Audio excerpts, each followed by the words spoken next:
Selamat siang untuk kita semua. Pada video kali ini kita akan membahas mengenai musik liturgi. Pada materi pertama, kita masuk pada pengertian musik secara umum. Menurut KBBI, musik dapat diartikan sebagai ilmu atau seni menyusun nada atau suara dalam urutan kombinasi dan hubungan temporal untuk menghasilkan komposisi yang mempunyai kesatuan dan kesinambungan, atau nada atau suara yang disusun sedemikian rupa sehingga mengandung irama lagu dan keharmonisan, terutama yang menggunakan alat-alat yang dapat menghasilkan bunyi-bunyi. Pada materi kedua, kita masuk pada pengertian liturgi. Liturgi adalah istilah yang berasal dari bahasa Yunani, liturgia, yang berarti kerja bersama. Liturgi adalah kegiatan dari Kristus paripurna, dalam bahasa Latin Christus totus atau Kristus seluruhnya, yaitu Kristus di surga sebagai kepala dan seluruh jemaatnya yang masih ada di dunia, yaitu gereja yang merupakan tubuh Kristus dalam korban pujian dan syukur kepada Allah. Pengertian musik liturgi. Musik liturgi adalah musik yang digunakan dalam berbagai upacara liturgi. Atau musik liturgi adalah musik yang digunakan untuk ibadat atau liturgi yang mempunyai kedudukan yang integral dalam ibadat serta mengabdi pada kepentingan ibadah. Musik liturgi semakin suci bila semakin erat berhubungan dengan upacara ibadat. Yang berikut kita masuk sejarah perkembangan musik liturgi. 1. Musik dalam Perjanjian Lama atau musik Yahudi. Musik Yahudi telah bertumbuh dan berkembang mencapai puncak kesempurnaannya pada musik Kenisah di Yerusalem pada masa Raja Sulaiman pada tahun 1972 sampai 1929 sebelum Masehi.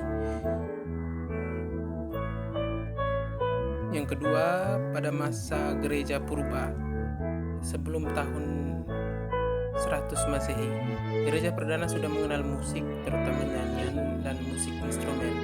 Musik liturgi gereja perdana berakar pada tradisi musik ibadat Yahudi yang kemungkinan besar tidak diiringi alat musik. Dan yang ketiga, masa permulaan pada tahun 100 sampai tahun 900. Setelah dianiaya selama kurang lebih 300 tahun, mulai tahun 313, gereja diakui, dilindungi oleh pemerintah Kekaisaran Romawi. Bahkan agama Kristen menjadi agama resmi negara oleh Kaisar Konstantin Agung melalui keputusan yang dikenal dengan Edikta Milano. Gereja sebagai golongan baru mula-mula terpaksa mencari identitas dalam tantangan dari luar pemerintahan Roma maupun dari dalam aliran-aliran sesat. Eropa berkembang menjadi satu kekuasaan yang berpusat di Roma.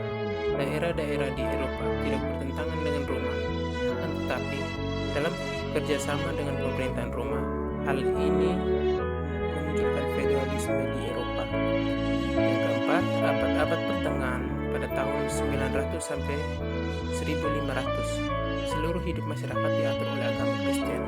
Kebudayaannya berkembang di sekitar kesatria serta di universitas. Baru dalam abad ke-14 sampai 15, masyarakat memainkan peran sebagai pembawa kebudayaan, terutama dalam sekolah nyanyi. Pada abad ke-13 sampai 14, mulailah semangat baru dalam hidup keagamaan nampak dalam bangunan katedral gotik dalam sastra. Yang kelima, masa Renaissance pada tahun 1450 sampai dengan 1700. Manusia menjadi sadar akan martabatnya sebagai pribadi. Hal ini berhubungan dengan aliran humanisme yang mengetengahkan kembali ajaran dan kesenian Yunani.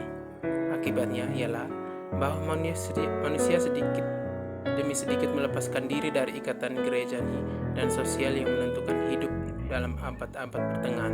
Maka manusia menemukan kekayaan dalam dunia dan dalam diri sendiri, terjadi suatu kelahiran kembali atau Renaissance. Keenam, masa Barok pada tahun 1600 sampai 1750. Barok adalah suatu sintes dari seni merayakan pesta serta optimisme iman. Hidup di dunia ini dipandang sebagai awal pesta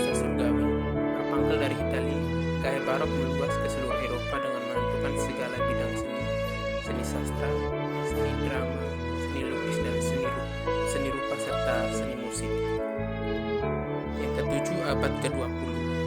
Bila perkembangan pada abad ke-19 tidak dapat dipersatukan di bawah satu panji, apalagi perkembangannya pada abad ke-20.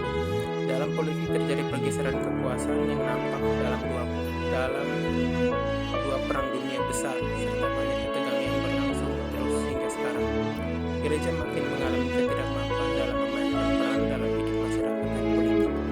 Maka pusat perhatian dipindahkan pada konsolidasi dari dalam. Mulai dengan program pembaruan Paus Pius X, gereja berkembang sampai Konsili Vatikan II, di mana program itu dilaksanakan sebelumnya.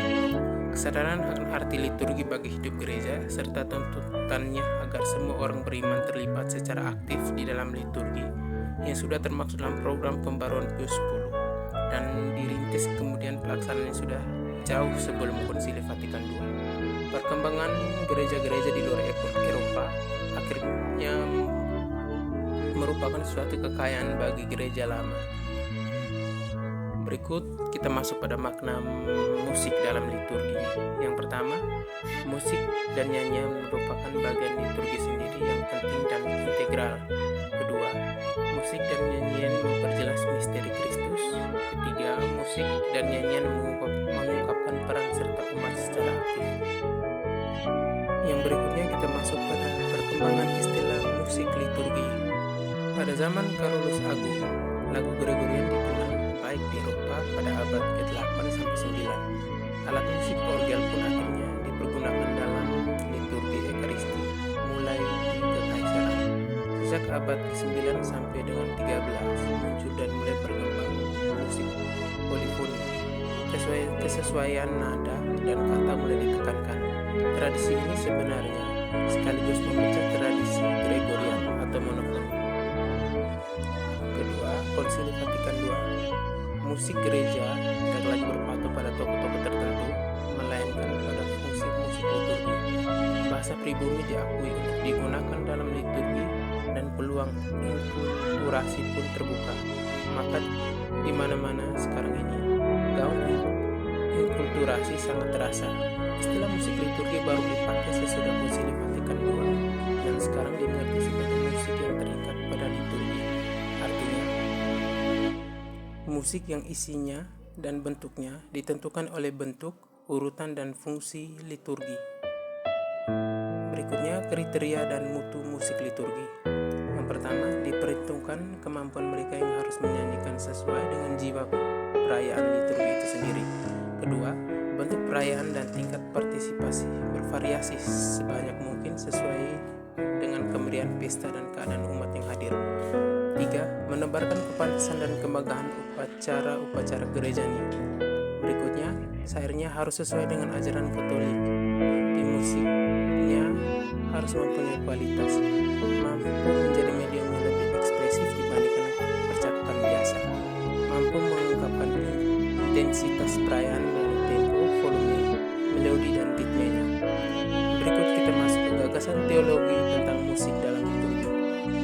Teologi musik liturgi sangat dipengaruhi oleh perbuatan musik, misalnya penggunaan Liber Usualis dari tahun 1907 hingga 1963, kumpulan nyanyian resmi Ekaristi dan ibadah sehari-hari yang disiapkan oleh para Benediktin Solesmes untuk menjamin keseragaman dalam penyampaian nyanyian gereja, sangat menentukan pemahaman oleh mereka yang menggunakan sumber ini dengan tujuan dan fungsi dari musik liturgi, bukan karena punya pernyataan teoritis atau refleksi rasional atas pengalaman, tetapi karena nyanyian sebenarnya dari nyanyian itu sendiri dan nyanyiannya pengalaman akan Tuhan yang mereka ciptakan atau gagal ciptakan kepada para partisipan. Berikut kita masuk pada sifat musik liturgi. Sifat musik liturgi terbagi atas 4. Yang pertama, perayaan iman bersama Kristus dan seluruh gereja atau kebersamaan resmi. Ada ketentuan-ketentuan baku. Ketiga, aktual dan kontekstual. Saat ini, kini